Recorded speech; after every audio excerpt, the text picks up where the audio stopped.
Hey everybody, welcome back to another Nano Reef Freak video. Today we're going to be doing a minor update on the BioCube, just some changes that have happened since the last video. So as you can see, the rock structure has changed ever so slightly. It's because we put a new outlet nozzle on there, so that is a random flow generator, which I'm going to make a video just about that. That is either going to come out before or after this one, so watch that if you're interested in what that does or how you get one or how you make one. Anyways, looking at the rock structure, I did have to move this rock on the top over just ever so slightly to fit that in there. Probably wasn't necessary, but I did also move the bottom two rocks inwards just a little bit, just so I could get my algae scrubber in there and go the full length of the tank on the left and right, because it was a little too close before. Some other changes that we've made, we have added a new inhabitant. There's a fish in there now. It doesn't look like it, but there is a neon goby in there. I'll insert a little clip of him. He's pretty camera shy, so you probably won't see him in this video, and if you do, consider yourself lucky and maybe put the timestamp in there for everyone else to see him. But when you're about 6-7 feet away from the tank sitting on the couch, he will come out and he'll run around the tank, especially when you put some food in there. So it's really good to see that he's adjusting well and he's having a really fun time in there. We did go through the nitrogen cycle. So with this tank, we did have established sand and established filter media. That really expedited our nitrogen cycle. Basically what happened is when we transferred over the sand and the rock and the established filter media, we were able to feed the tank, which then caused some ammonia. That ammonia got converted into nitrite and then converted into nitrate. So the first week we had this tank, the first 3 or 4 days it was set up, our ammonia and nitrite kicked in, and then that was all converted by the end of the first week to nitrate. And then the second week, nitrate went all the way up to about 50 and then back down. So now we're down to less than 5. Tested it the other day and it was super low, and we're gonna test it again today just to check up on it. But this fish has been in here for a couple days. Looks like he's actually on the far right wall. So you can see him over there by the power head, which is pretty cool. So he's finally coming out. I'm just standing here talking, so if I stand still, he'll probably stay out. He's on the cable right now. He's pretty cute. Anyways, his name is R2-D2, and we're going to put our 2 clownfish in here eventually, and their names are Anakin and Padme, so it's a very fitting Star Wars themed tank. Maybe we can get like a Yellow Watchman goby and he can be C-3PO or something. Let me know what you guys think about that in the comments below. But we're going to go ahead and we're going to give this tank a little algae scrub. You can see that there is some diatom algae on the glass. And we're gonna scrub all that off and then feed the fish, test the water, and just make sure everything is going all right.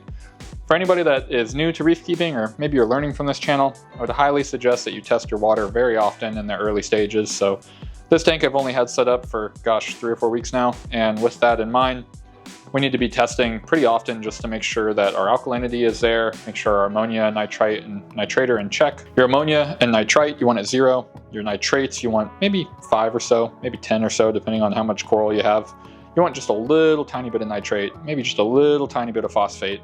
And then that way the corals can use that, but it's a very fine line. You go over 10 nitrate, you should probably do a water change. And then you want just a tiny bit of phosphates. If you go over 1 part per million, I think you're gonna get probably a bad time with phosphates. So in this tank, you can even see there's a tiny bit of hair algae growing on the rocks. That was there initially, and the hermit crabs have kind of avoided it. So, that makes a good point. We did add 2 red leg hermit crabs in there. And when I say red leg, I actually mean scarlet hermit crabs. And the scarlet hermit crabs will hopefully clean up that algae here in a couple days.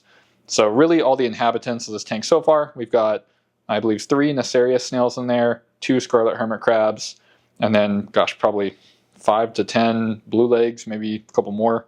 And the blue legs and all the red legs and stuff, or all the scarlets, they're doing great. We've been feeding frozen foods in here for the little guy. So he gets some cyclopeas and then some mysis shrimp, and anything that falls to the bottom gets chewed up real quick by the Nassarius and the hermit crabs. And we do turn off the flow when we feed them, just so they get an adequate amount of time to be able to eat their food. So yeah, let's clean this up, test some water, see where we're at.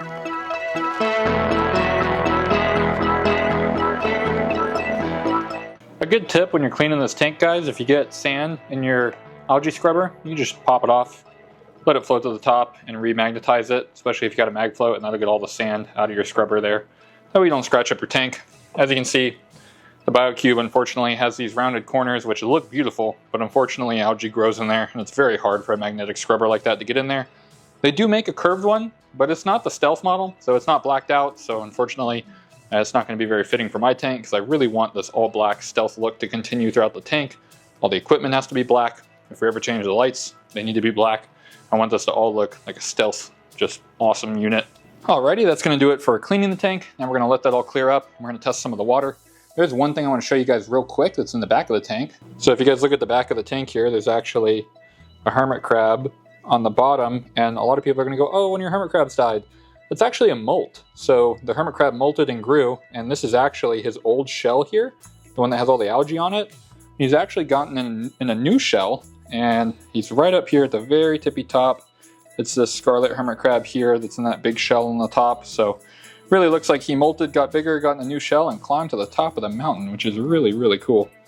Yeah, tank is looking great. So let's see how the water parameters turn out. And here's one of those Nacerius snails. They're so funny. Did you see him fall off that rock? He was literally climbing down and then just tumbled off of it. And the funniest part about these snails is they will literally climb up the side of the glass and then just like fall off the top of the glass. So they're pretty funny little snails. I like how they have these little two prongs on the back of their tail. These little I don't even know what to call them, like little antennas or something. So pretty funny guys. These snails also start off pretty dark, they'll have like black shells when they're younger, when they're adolescents. And then when they get big like these ones, they'll get nice little gray shells like that. So very, very cool snails. I would definitely suggest you get some that you can aerate your sand and take care of, these nitrogen bubbles like that. They'll go ahead and release all those and keep your sand nice and healthy. So really, really good thing to have in your tank there. All right, time to test our water. So if you guys have not seen the Hanna checkers, I would highly, highly, highly recommend these. So in this case, this is the alkalinity Hanna checker. And if we open this up, this is what it looks like on the inside. But with the Hanna checker, the one thing to watch out for is the bottom of this does have this screw and plug design, which you have to pull out. And the annoying thing about that is this is a giant plug that like goes into the Hanna checker. And when you pull that out, you got to be really careful not to like mangle the plastic, but that plug is like just a pain, and it's on one side. I forget which side it's on, but you kind of got to work it out there. So just be careful with that. But the Hanna checker makes this super easy. So we're going to set our checker aside. First, we need to take this and go fill it up with water. All right, what you're looking for is for that water line to be right at the top. You want the meniscus of the water to be right on that white line, which it's hard to see on camera because of the angle, but it is right there. And then you see how I'm touching this vial like crazy. You do want to wipe this vial down before you put it in your Hanna checker.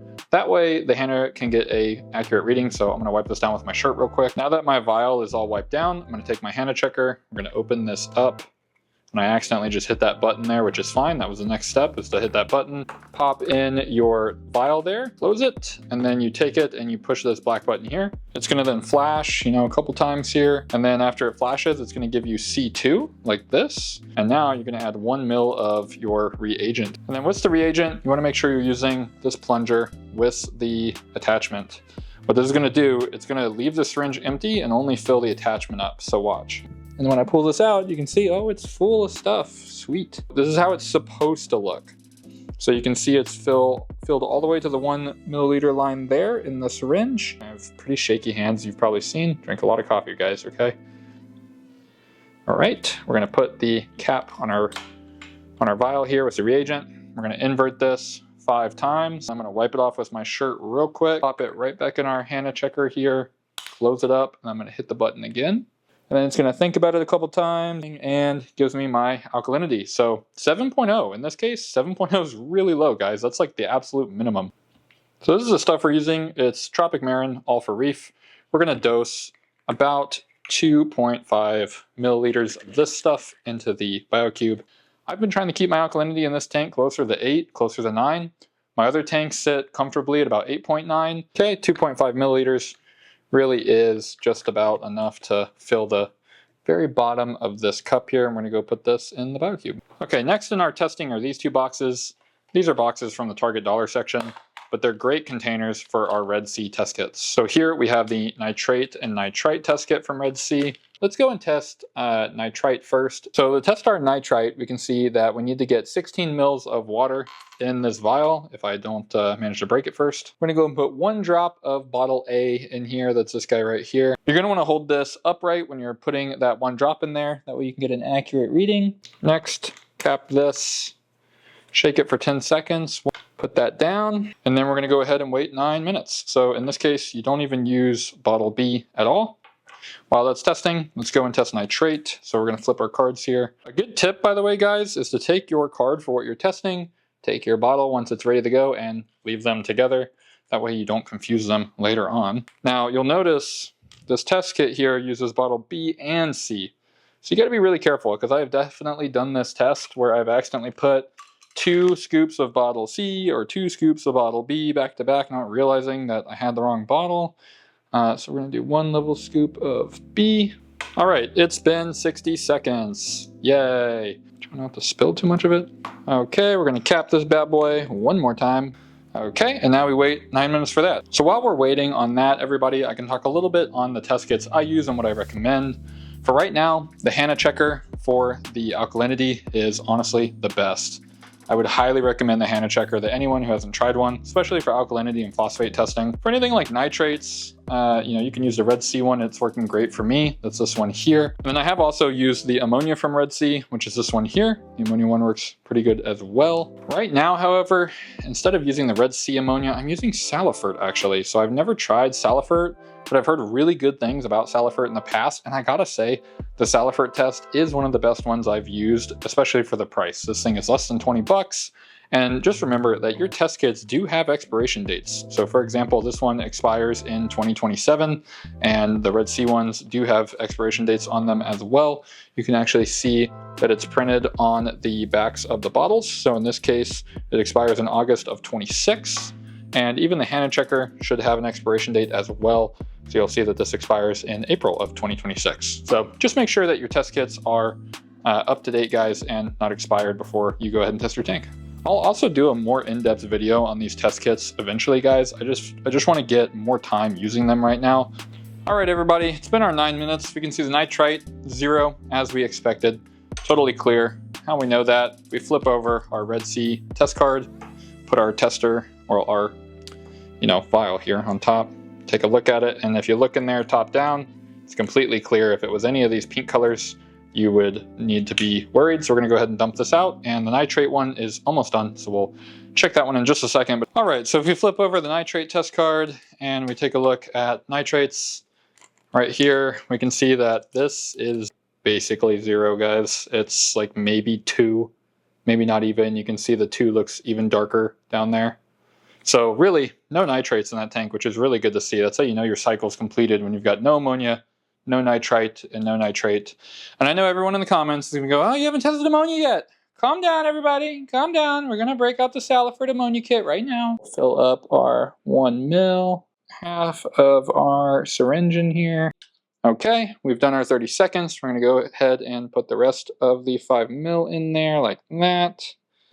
All right, it's been our 3 minutes, and our Salifert test kit is looking really good. So you don't actually read it top down like the Red Sea kits. You actually read it sideways, which with the camera right now I'm not going to be able to do, but I can read it for you guys, and I can tell that it is nothing. If it's even anything, it's less than 0.15, and honestly, I don't even think it's that. I literally see nothing on this test kit at all. Just looks like a milky white powder. So really good thing to see there, no ammonia.